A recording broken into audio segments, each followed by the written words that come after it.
Happy Thursday, Non-Obvious Nation. We are back for another episode of the Non-Obvious Insights Show, and we have an action-packed agenda for you today with our usual roundup of the most interesting and non-obvious interesting stories, fascinating stories of the week, as well as a special guest interview, which is going to be really, really fun. And we were just having a chat before. I think you're really going to enjoy hearing from Jeff Selingo, author of the brand new, just released 2 days ago book, Who Gets In and Why? A Year Inside College Admissions.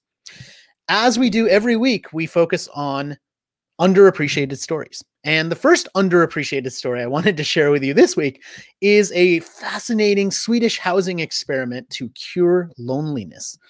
Turns out that they've taken in a specific town, Helsingborg in Sweden, a apartment complex and paired people who are older than 70 with 18 to 25-year-olds and put them in the same complex and said, look, if you can live here, if you choose to live here, you need to commit to at least 2 hours of social time with your neighbors every week. And in exchange for that, you can live here.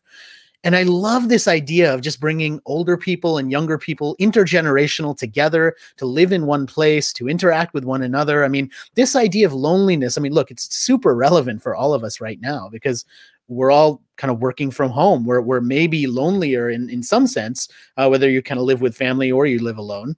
We're lonelier in some sense than we have been in the past. And I love this idea of bringing people together to help kind of solve that and to offer a solution that could work for people. It's a great, great story. Another story that I wrote about in my weekly newsletter this week was a new recyclable sneaker by a company called On, and the shoe is called the Cyclone. And the idea behind it is that it's for elite runners. It's well manufactured. It's for people who are using it frequently. And when you wear down this shoe, which they anticipate would be in about 6 months. So you have to be, I guess, really active for this particular shoe.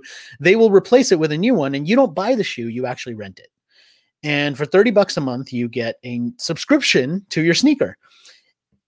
And I love so many things about this. I mean, the recyclable part of it is a great, great story and much needed. I mean, if you know how much waste is involved in shoes and clothes and all of these things that we use disposably, but also the idea that you could rent something that we're used to buying is one of those macro shifts that I think is happening in the world of business and that I wrote about in one of my trends called flux commerce, which is this idea that what we used to buy, we now rent, what we used to own, we now share. And all of these shifts in the way that we're thinking about those are just really, really interesting to watch. And so that story was one that made my list in terms of curiosity. Another story that I focused on this week was something that I have yet to test out, but I can't wait to. It's an add-on plugin for virtual meetings that allows you to use gestures to have animated things come up. So when you put a thumbs up, it says yes. When you put a thumbs down, it says no. When you leave, it actually puts an out of office message, almost like these kind of Batman style graphics. If you remember the old Batman where it was like kapow, like all of that, like they put those on there. Maybe I'm dating myself with like, you know, this was before the Val Kilmer Batman. That's how old that was. That's how old I am. But like, you know, all of those animated styles, it's like a really cool way to just add a little bit of interactivity into what we are getting super tired of. I mean, I know that this term is floating around of Zoom fatigue because like we're just on Zoom all the time and it's tough. And so little things like this are just kind of nice because they give us a chance to have more personality in virtual meetings. Another story that was fascinating for me was the data centers of the future. And Microsoft just published this story about an experiment they did about 2 years ago. They took a data center and they buried it under, I don't know if buried is the right term, sunk maybe might be a better term. They put it underwater. And they kept it underwater for 2 years, and then they pulled it up to see if it was still functioning and if everything was good. And the whole idea was, maybe if we take these data centers and we put them underwater, then they will be safe from the corrosion and all of the things that happen to data centers on land. And maybe it might be better. And what they found was, in fact, in many ways, it was better.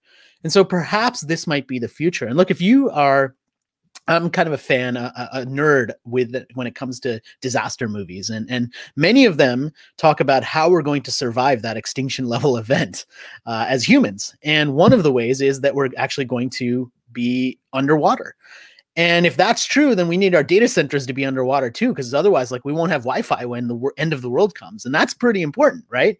So it was just a fun experiment, but an interesting one too. And I think we need more experiments like this. I mean, we want people to be able to figure these things out. Last story I want to share with you before we get to our amazing interview and conversation was about pattern recognition. And there was a study by a team at Georgetown University that found that people who had the ability to do better pattern recognition may be more inclined to be religious, to believe in religion. And this is the sort of brain science that really interests me, because what it comes to is our psychology of belief and psychology of persuasion, which is such a relevant topic on so many levels today, whether you're thinking about marketing and business or politics and elections. I mean, everywhere we talk about this idea of persuasion. Why do we believe what we believe? Who is persuasive? Who wins and who doesn't?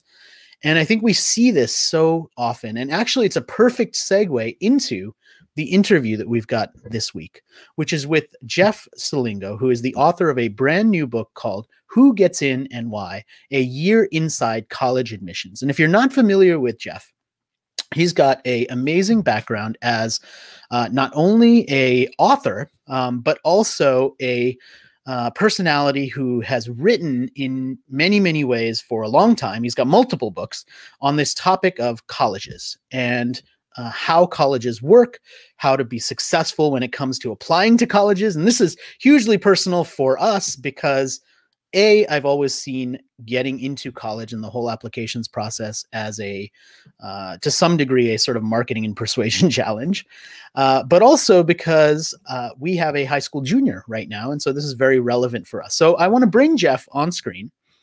And first of all, just say welcome to the show. Thank you for being here. It's great to be here. Thanks for having me. You're very welcome. And look, I know you have your daughters actually, I think, are a little bit under college Exactly. application age. So you're not dealing with this quite yet as a parent, but I know you've spent a lot of time researching and reading and writing about this topic. And so I guess the first big question I'll ask you, in the vein of the college application essay, which is this beautifully broad, vague question, is the college application process fair, do you think? No, it's not fair. It never was fair. And I'm not quite sure it ever will be fair. Because if you ask 10 people what college admission should be based on, you're going to get 10 different answers. And it's largely because, especially in your own family, you're going to think, well, my son or daughter is a great test taker, or my son and daughter excels in athletics, or my son or daughter, whatever they excel in, you think should be the most important thing that we take into consideration in admissions. And so it will never be fair, because as long as we have to accept and deny, or really deny some people, it's going to be seen as unfair by those people. Yeah, and that's really the big question that a lot of people wonder, which is when it comes into those deliberations, we've heard so many different things, especially lately, just in terms of the flux around the college applications process. It used to be that people were like, oh, if you just get a good score on your SAT, like everything will be fine. And then schools started saying, well, we don't require the SAT anymore. And so now a lot of people are wondering, like, do I even take the SAT? Do I do something else? In your kind of experience so far, let's get that SAT question out of the way right from the beginning. What do you think about the SAT? Should a student be taking it? How much does it matter? Is it really as important as people think it is? Well, even in a normal year, parents and students are in love with the tests more than colleges are in love with the test. So at the 3 colleges that I followed for the book, Emory University, Davidson College, University of Washington, all required the test before this year. And we'll get to this year in a second. But the test never led the conversation about a student. It was always high school grades and high school curriculum. What are the classes you took in high school and how did you do in them? Because they know, based on their own research, success in college, meaning do you stay in college and eventually graduate, is much more correlated with high school grades and high school curriculum than it is with tests. Now, this year, those 3 colleges, along with 400 others, because of the pandemic, and because it's almost impossible for students to go take a test somewhere, have gone what's called test optional, meaning you don't need to submit test scores. And what's interesting to me is that even as the number of schools have gone up who are test optional, the number of students trying to take a test are still going up. I'm hearing from parents all over the place, well, I don't trust colleges, so I'm going to go take a test. My advice, particularly this year, is if you don't need to test and you can't test, don't test, because there's going to be a lot of applicants this year without college scores or without SAT scores or ACT scores. Yeah, that's a great tip. And I want to remind people who are watching, we are talking with Jeff Selingo, author of this amazing new book, which just came out 2 days ago. 2 days ago, yeah. Yes, that's right. Called Who Gets In and Why. I highly, highly recommend it.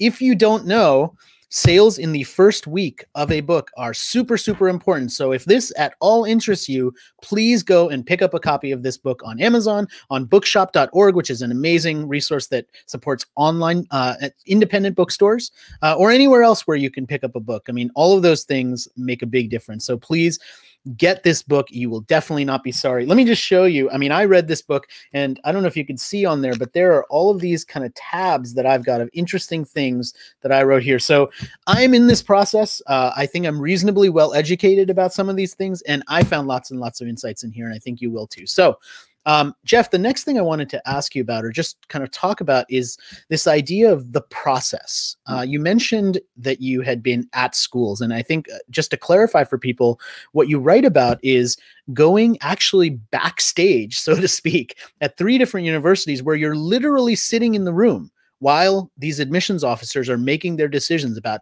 who to let in, who to not let in. And they're going through these processes that you describe in the book as shaping up or moving down. Shaping down. Let me get it right. Shaping down and moving up. Can you just talk about, like, what is that process? How does that actually work? So it happens over many months. So the first thing to think about is when they first get all these applications. So let's take Emory as an example. 30,000 plus applications. My alma mater. That's where I went. Your alma mater, right? That's why I'm going to take it as an example. 30,000 applications. They might accept 6,000 or 7,000 to get a class of 1,500 or plus. So 30,000 applications. The first cut on those applications is what I call the rough cut. As they're looking, and they do actually review every application. These selective schools, it's holistic admissions, so they are reviewing applications, but some they might review for just a couple of minutes, some might be a little bit longer. And the rough cut is easy in, easy out. Those are the easy calls. Most of the students, though, are kind of in the middle. They're just over the line or just under the line. And so what ends up happening is that they're reading these applications over many months, and we're talking just about regular decision right now. So that's January and February. Then at the end of February, the class comes together, the admitted class comes together, and they're about to send out the acceptances. And what happens at that point is that they have all this data from previous years. So they know exactly how many acceptances they have to send out to get that many replies back, because these are, as I described in the book, like invitations. Not everybody takes you up on the invitation to join your class. And so at Emory, the year I was there, they had 1,000 too many kids in the admit bin. They accepted too many kids. Obviously, they hadn't told them yet. And so they had to move 1,000 of those kids over into either the rejection bin, they call it the deny bin, they don't like using the word rejection, or into the holding bin, which they call the wait list. And so over the course of a couple of days, they are looking back at files of students that are just just over the line and just got in, and they're seeing which students they can move out. But even as they're doing that, they're moving other students up, because what they're trying to do, the first sort was that rough sort. Now it's the fine line around the class. They want to make sure they have enough humanities majors. They want to make sure they have more gender parity. They want to make sure they have enough students from the Dakotas as well as the Southeast. So there's all these little things. And so we talked about fair before. This is when the process is the most unfair, because all of these students can succeed at a place like Emory. Now it's just about moving those chess pieces in the last couple of days. Yeah, and I think that one of the things that that was really interesting for me about this process and about what you wrote about was this sense of the narrowing down. So can you maybe dig into that a little bit more? Yeah, so colleges recruit students like any business recruits customers. They have a funnel. They have a sales funnel. In this case, it's a recruitment funnel. And the goal is to get as many people into that funnel as possible, many juniors and seniors. It's why if you have kids at home, you're already getting mail as soon as they take the PSAT and they've opted into getting mail from colleges. Those names are sold by the SAT and the ACT, and then that's how you end up getting either snail mail or email from colleges, universities, but they want to get as many names into that. And then that process narrows down over time. Not all those kids will apply.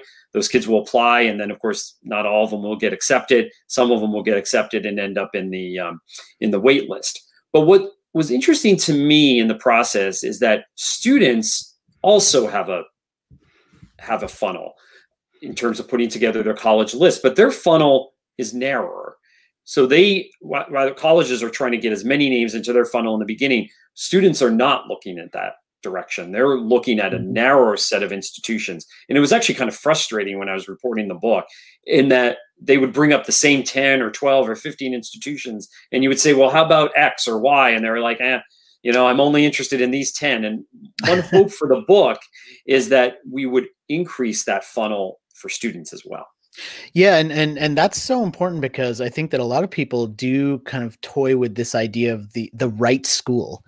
And one of the things that I definitely got from your book was that there are many right schools, and we're sort of narrow-minded in our perception of what those right schools are. And I think to some degree it's because of something that is close to my world, I believe, which is the brand of the school. And one of the more interesting, for me, parts of the book as a marketing guy is when you talk about the history and role of direct marketing in building that up and causing this real shift in time, where you talk about sort of, I guess it was like maybe 20 or 30 years ago, people would apply to just a handful of schools, and now people are applying to even more schools. The list seems impossibly broad.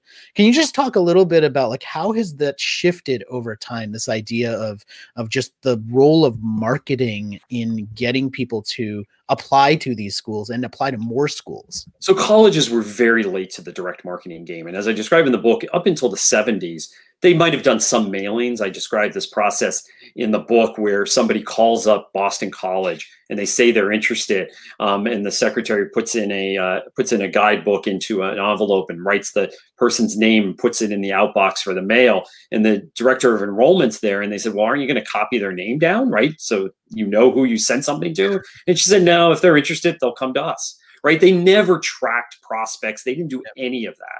And then, and just sorry to interrupt, but one of the things you talk about, which I think is relevant to what you're talking about right now, is that colleges are in these two categories. There's sellers and there's buyers. So maybe you can kind of explain that as you're going through this. Yeah. And so in many cases, the sellers of higher education are the best brand names. They are the ones that we all know. They have something to sell. Usually that brand name, that signal of the degree that people want to buy, they're inundated with applications.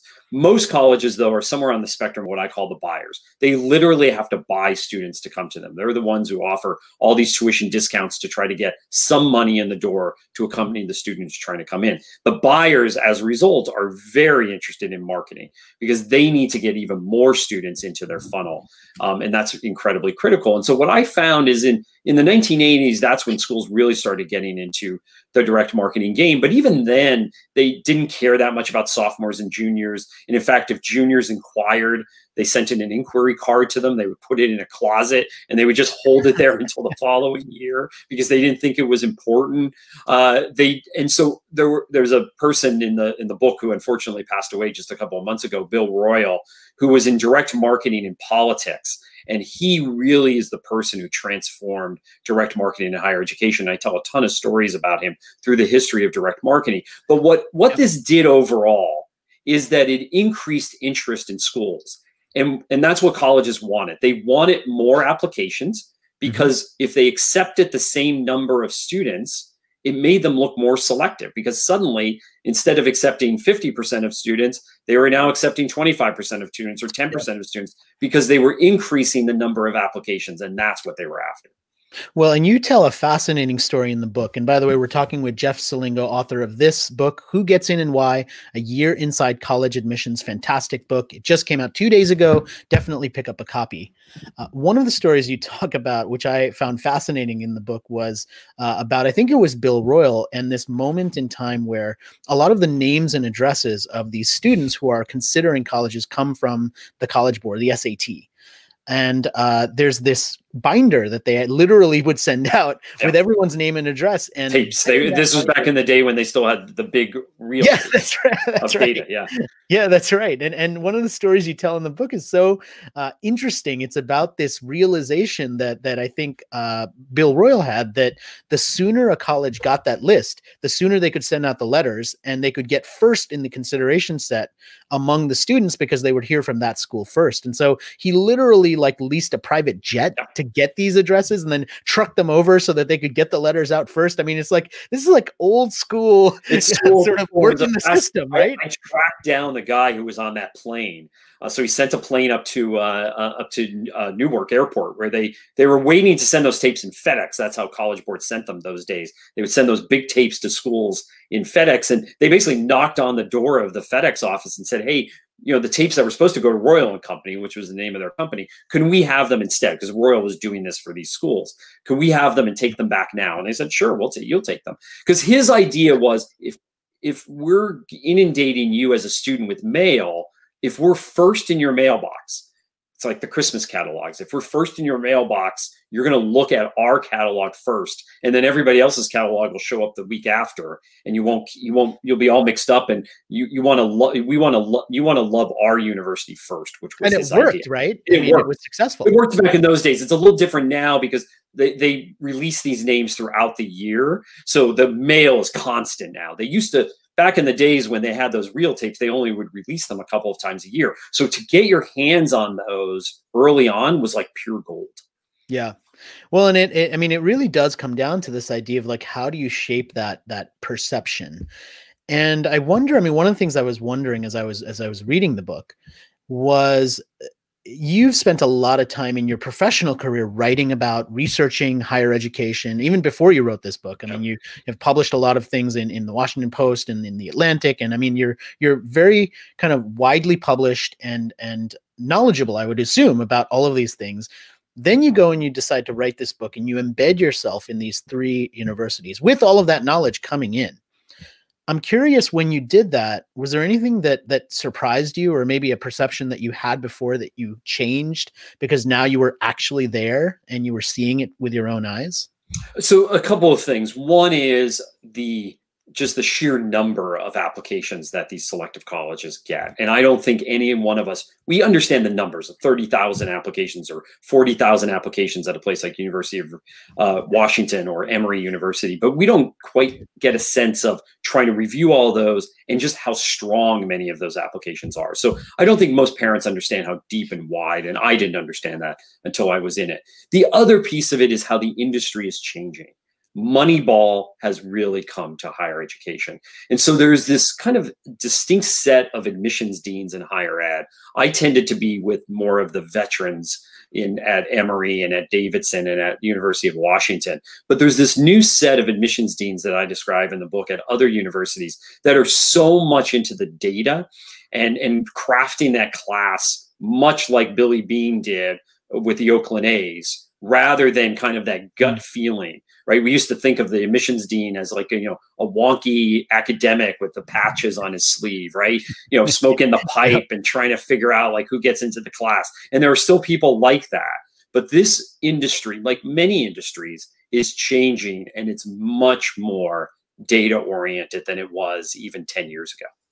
Yeah. And one of the things that you say in the book, which I actually wrote down because I thought it was such a interesting perspective that a lot of people don't know, is you write in the book, admission is not about you, it is about the college. And that is not what people think. I mean, They think if we put together the best possible package, we have the right SAT scores, and we have all of these things, we're going to get in. But it doesn't actually work that way. Every college has priorities. And here's the other thing. If you're applying to 10 colleges, they might all have a different set of priorities. They may need more full pay students. They might be, geography might be incredibly important to them, either US geography or worldwide. So they may just want more students from all across the US or all across the world. Diversity has become incredibly important. So they want more first generation students, more students of color. Athletics, even in a narrow way, athletics is important to them. So there's a point in the book where I describe at Emory where they need a athlete for one of the teams. The coach really likes them, but the admissions officer doesn't, but the coach wins out in that case, right? So there's all these priorities that you as a student or parent don't quite understand or don't ever see because it's not transparent. And you're up against those priorities. So one last point on this, I always tell parents, if a college has a 25% acceptance rate, that doesn't mean that you have a 1 in 4 chance of getting in. It differs for everybody. Yeah, that's a really important thing to remember. And I think at the end of the day, that one of the things that I took from that, just in terms of putting my business and marketing hat on, I tend to think of it in terms of competitive positioning. Yeah. How do you position yourself, or your child, if you're kind of helping them, to be potentially successful in this process of going through the college applications and standing out? Because when you get 30,000 applications, it must be really difficult for anyone to stand out. And Yeah. yeah, Yeah, I yeah, mean, to me, it's about the story, and I tell this because I think one thing that's happening now with kids, and we do this in all parts of our life, is that they haven't curated their story really well. Because remember, you have 5, 8 minutes to impress that admissions officer, and they're seeing the same applications over and over again. So, what is the story that you want to tell them for that institution? And what I think is happening when you apply to 8 or 10 colleges, you're doing all those applications at once. You're cutting and pasting from different essays. You're not really thinking of it as, what is the package I want to send to Emory? What is the package I want to send to Georgetown? I know Georgetown, so what do I want to tell them? I know Emory, what do I want to tell them? That story should be different. It's like trying to get a customer, right? What is the story that you want to tell to get, just like companies segment their customer base, you want to segment your college base. What's the story you want to tell those different colleges? Yeah. So, I mean, just to break it down, maybe with the opposite question, when you were going through and kind of watching the admissions process, what were the things that made an application forgettable? Well, not great grades, and a lackluster curriculum. Really, if it's just like, okay, forgettable is like, this kid had all these opportunities in this school, because one of the things that comes with the application is what's called a school profile. So they're able to look up what was available to the student and what the student actually took. And so forgettable is like, well, this student really didn't take advantage of anything. An essay that is a cliche, right? Too many students write about the same thing. That made essays very forgettable. Recommendations, which you unfortunately don't have a What lot are of some of control those? I mean, you talk about them in the book, but just to give people a taste, like, what are some of those cliche topics that maybe you should think about avoiding? I traveled to, you name the country, and I took care of, a poor village in some country. I started a I volunteered at the soup kitchen down the street from me. Anything that, especially if you came from a privileged background, anything that made people think that you have empathy for people who don't live like you, right? But most of those are pretty cliched in many cases. What they're really looking for is just an interesting slice of life. So I mentioned this in the book. One student who wrote about the debates at home between pulp and no pulp in their morning orange juice, and how they were going to miss that conversation for when they left for college. Or another one who had to go shopping for his mom one day, who was not feeling well, and then ends up being diagnosed with cancer. So obviously, there's a lot of stories like that, but he goes shopping for her and discovers bargain shopping. He starts to compare prices at the supermarket in ways, right? So it shows just a little insight into how the student is thinking. Because at the end of the day, what these institutions want to know is, do you still have room to grow? It's that whole idea of the growth mindset. Do you still have room to grow when you come here? Or are you fixed in what you think about life? What about an application do you think a student could do that would maybe get outside of that? I always wonder, like, how important are some of the other things, such as showing up these days, at least, to a virtual tour, knowing someone who went to the university, trying to sort of do something a little bit different. Did you see any kind of examples of that, or is it really kind of just the application and that's it? No, so a lot of schools, what you're talking a little bit about there is what they track is demonstrated interest. They want to know is, if we accept you, are you going to come? Because if students are applying to 8 or 10 schools, they only could go to one at the end. And so they want to be that one. It's very important to them. It's a metric they track. So what they're doing during the application process is they want to make sure they're not the second choice. They want to be the first choice. And they're more likely actually to deny you than be your second choice. And the way they're tracking that is through demonstrated interest. So when they send you emails, they put tracking links in there, and they're trying to figure out what you're doing on using the all the website. technology for the data, right? So Right. did you follow the link? Did you click the link? Yep. Did you go to the, did you show up for a tour? Now they're checking, did you show up for the Zoom? Did you contact a professor? What are you doing? The more they can see you're actually interested in them, rather than just submitting another application, the more likely they are to admit you. Very, very interesting. One of the things that shifted in the world right now, and it was a big conversation when it came to higher education specifically, and students deferring or choosing to maybe take a year off, was this idea of this kind of lost year. In fact, I think there was like a it was a title of the lead story in the New York Times magazine, I think last weekend. Yeah. When you think about that lost year and the impact on admissions, I think one of the things people are afraid of is, oh man, if my kid's going to apply next year, like there'll be so much more competition because these kids didn't go to school this year. What about the gap year? Should they take a gap year? I mean, where did you land with all of those things? So I don't think, this is a question I get constantly. Colleges and universities are very interested in overall enrollment numbers. And so I don't think that they're going to look to make up all those students who deferred this year. So I don't think that we're going to see suddenly now all of these, many colleges will increase the size of their freshman class. They're going to go after more transfer students. I also don't think the numbers of deferrals are as high as many people think they are. I don't think this is going to have as much of an impact on students as they think. So first of all, some of those deferrals might actually end up applying somewhere else because they've changed their mind during their gap year. Others, yes, will enter the freshman class, but they're not going to compete with a spot for you because many of these schools will actually just increase the size of their freshman class. The lost year, though, is interesting to me in that the class of 2020, most of their senior year and their admissions process was over by the time the pandemic hit in March. But for the class of 2021, it's very different.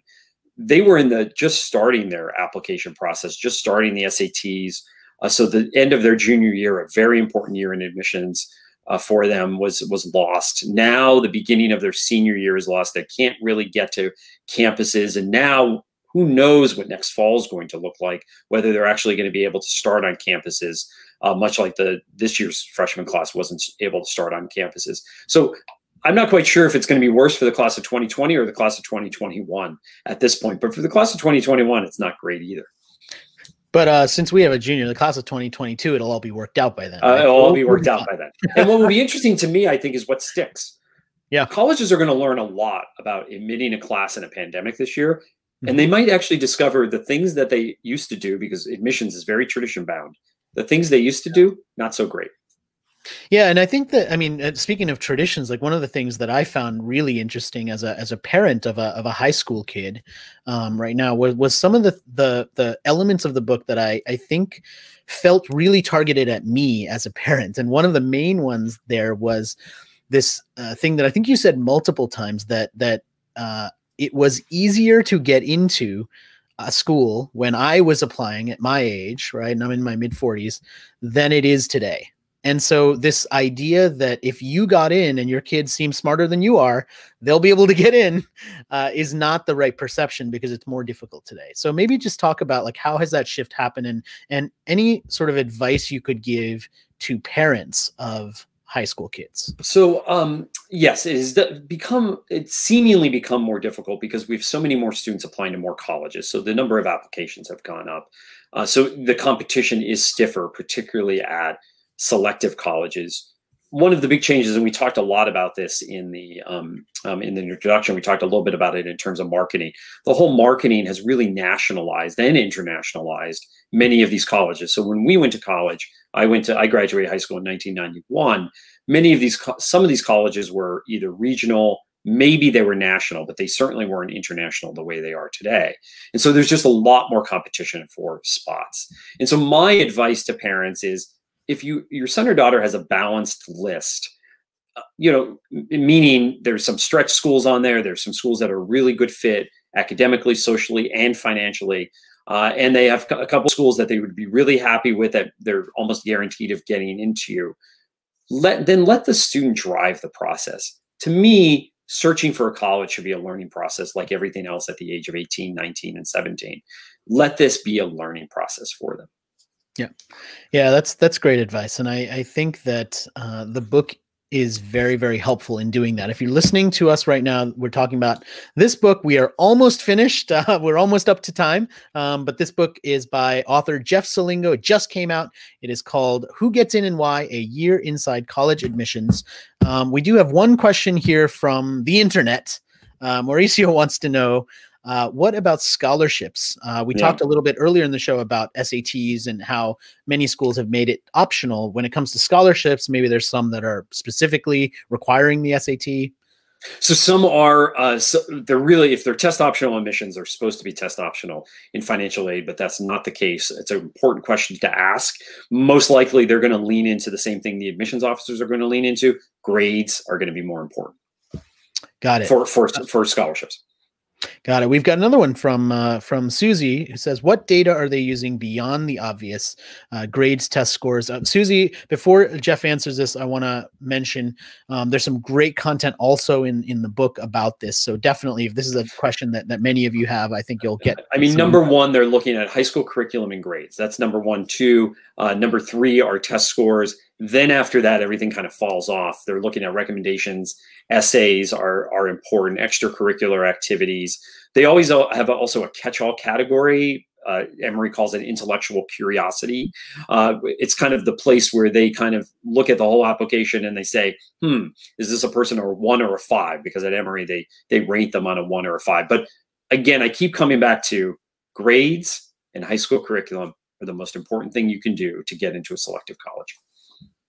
That is an excellent place to almost finish. I wanted to ask you one last question, which I think is maybe a little bit self-centered for me because we're at the beginning of this process. And so unlike maybe some other people who are listening or people who you talk to who are kind of in the midst of it, where they're really in the details, we're at that, man, there's thousands of schools. We don't even know where to begin beyond kind of knowing what schools I went to, knowing schools from the people that friends went to.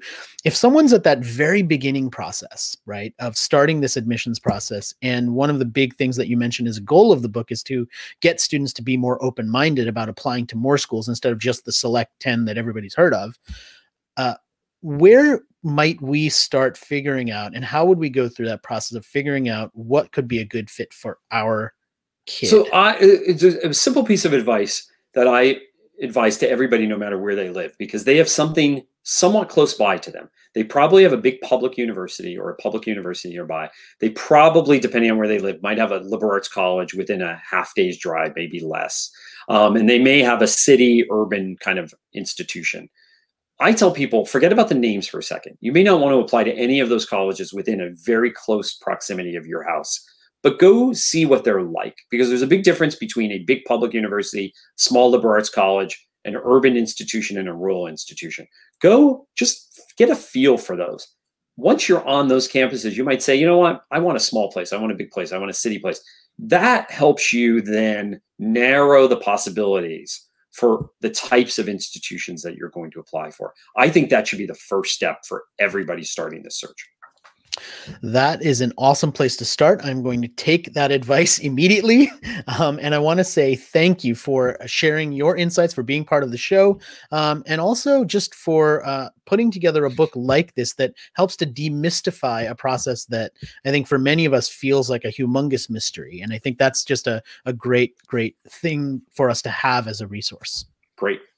And thanks for everybody for saying they were going to buy the book during the process. And I appreciate all your help. And thanks so much for having me on. And good luck, everybody. The one piece of advice I always tell people, control what you can control. A lot in admissions is out of your control. You kind of have to forget about that, or else the process will drive you crazy.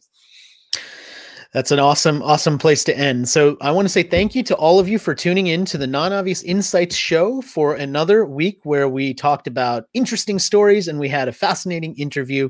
We are going to continue this format next week. We've got an amazing interview planned with Guy Kawasaki, legendary entrepreneur, evangelist, and author of, I believe, 13 books now, which will be highly entertaining. So we broadcast live every Thursday at noon Eastern. I hope you can join us now and in the future. And remember to always stay non-obvious.